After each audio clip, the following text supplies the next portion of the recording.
Everest, Reaching for the Sky by Joy Massoff.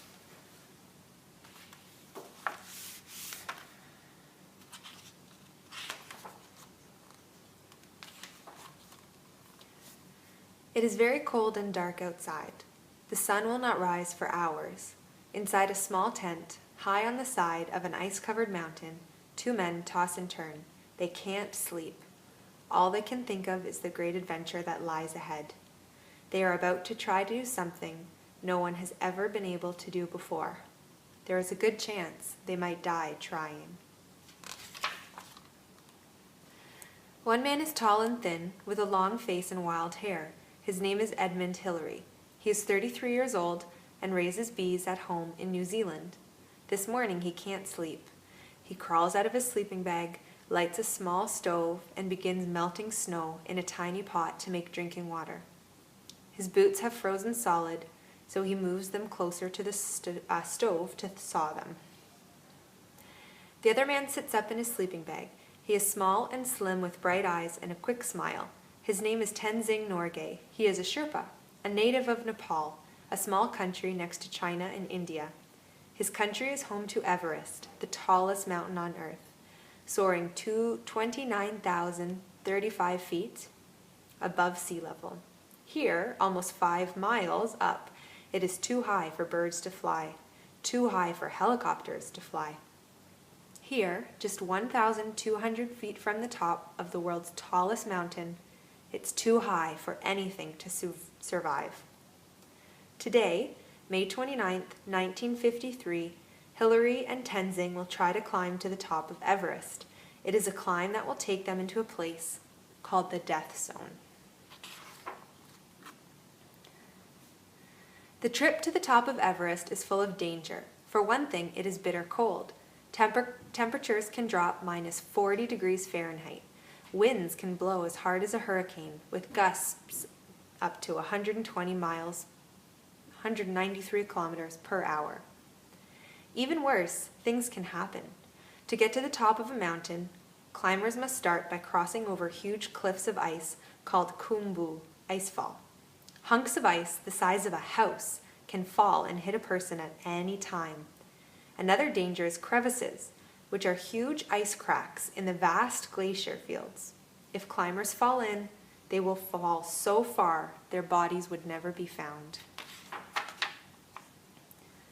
But the greatest danger doesn't come from falling or being hit by ice. It comes from something we do every second without thinking: breathing.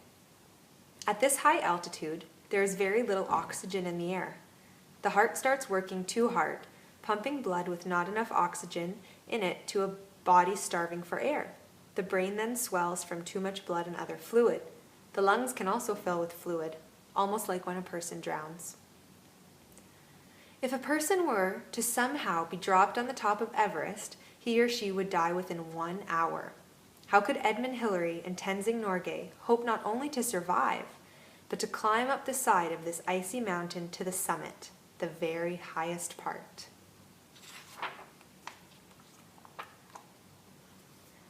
In their little tent, Edmund Hillary drinks some of the melted snow water and gazes up at the sky. It is growing lighter, and he can even see Everest's summit. Will today be the day? He dreams of how it will feel to stand at the roof of the world. It was not enough just to dream of reaching the top of the mountain.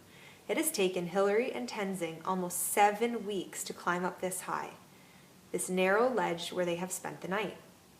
But they have been working their whole lives to reach this moment. When he was a boy, Edmund Hillary loved to read about knights and dragons. He was terribly shy and didn't have many friends, but when he was outdoors hiking, he felt strong and brave. He could pretend that he was a hero. Hillary's homeland, New Zealand, has lots of rugged mountains. When Edmund was 16 years old, his school took a class trip to the mountains. He loved the brisk, clean air, but he especially loved to push his body to the limit. Climbing was thrilling, and Edmund Hillary climbed every chance he could get. He met other climbers who taught him new skills. In time, he grew very strong, sometimes riding his bike for hours just to catch a good climbing spot. Soon he even looked for great challenges. He went off to climb in the Swiss Alps, then moved to the even taller Himalayas. By the spring of 1952, Edmund Hillary was one of the strongest climbers in the world. Tenzing Norgay grew up 20 miles from Everest. He too dreamed of adventure, but life was very hard where he lived. He was the 11th of 13 children and worked as a yak herder to help his family. When he was 18, he moved to India to earn a better living. He got a job as a porter, a person who carries heavy loads up mountains for climbing trips. Everyone liked him, so he got a lot of work, and he too grew very strong. Climbing Everest had always been his dream, so Tenzing returned to Nepal 2 years later. Over the next 18 years, he tried to reach the summit 6 times. He came very close, but he never made it to the top. Would he, on his 7th try, see his dream come true? Hillary and Tenzing have spent years learning the ways of the mountains. Now on this bright May morning, all their hard work will be tested. The 2 climbers pull on their warm down suits and the oxygen tanks that will help them breathe. They think back on their trip that has brought them this far.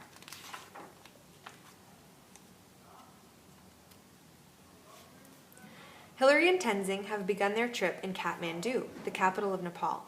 It has taken nearly a month just to get to the city. There are no roads, and the climbers have made the trip by ship or plane, then train, then truck, and finally on foot. Their destination after leaving Kathmandu will be Everest Base Camp. It is a 124-mile walk. It takes a month to reach Everest Base Camp. The men have moved slowly uphill, beginning their journey by crossing through a steamy jungle filled with hungry tigers, crocodiles, and snakes. They wade through streams filled with blood-sucking worms called leeches. They sway across narrow rope bridges. Temperatures get colder as they move higher. Hillary and Tenzing have not come alone. They are part of an expedition, a team of 14 people who have come from England and New Zealand. Joining them are 30 Sherpas and 350 porters who will carry all their gear. Without these people, there can be no Everest climb. The Sherpas and porters carry almost 22,000 pounds of food and equipment, including tents and warm clothing. Most important of all are the oxygen tanks that will help them breathe as they move higher up the mountain. Some men carry more than 60 pounds on their back. As the team climbs higher, the climbers' bodies get used to breathing the thinner air. Their blood starts making more hemoglobin to carry oxygen to their heart and lungs. Their first stop is at 12,887 feet above sea level. They set up a rear camp so their bodies can get used to the high altitude. After 3 weeks, they move over to Everest Base Camp, 18,000 feet above sea level. Every day, they slowly make their way up through the dangerous Khumbu icefall, moving their equipment up the mountain bit by bit. Edmund Hillary loves it up here. Every day, he sets up bridges across the deep crevices by tying ladders together. One very scary day, he almost fell to his death. Luckily, he is roped to Tenzing, who quickly stops his fall. The two become close friends after that.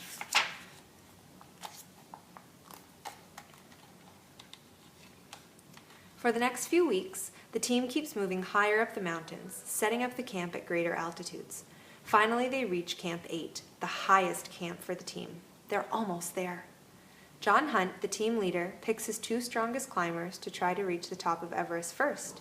Edmund Hillary and Tenzing Norgay are not chosen to go. Then disaster strikes. The oxygen tanks don't work, and the first 2 climbers have to turn back. Hillary and Tenzing are told that they will have a chance to reach the summit after all. Hillary and Tenzing feel excited, yet calm, as they begin their climb to the top. After spending the night perched on their little ledge, they are ready to make the final climb. It is minus 17 degrees Fahrenheit, and they have pulled on 8 layers of clothing and 3 pairs of gloves. Their backpacks weigh 40 pounds each. The 2 men move slowly, carefully hacking steps into the ice with their axes. Parts of the climb are really scary, ridges that are only as wide as a diving board. There are places where the mountain falls off 2 miles straight down. One wrong step could mean death. Still, up they go higher and higher until they come to a rocky wall, 40 feet high. Now what? Hillary sees a slim crack in the rock. He jams a foot and begins to wiggle up, grabbing any handhold he can find. Tenzing follows. They haven't come this far only to give up. Takes almost half an hour to inch up using the crack. They can barely catch their breaths. What else can happen? The two men keep going up. They move from rock to snow, and soon they can climb no more because there is no mountain left. They have summited. They have reached the top. Their tiredness quickly gives way to joy as they look out at the awesome sights around them.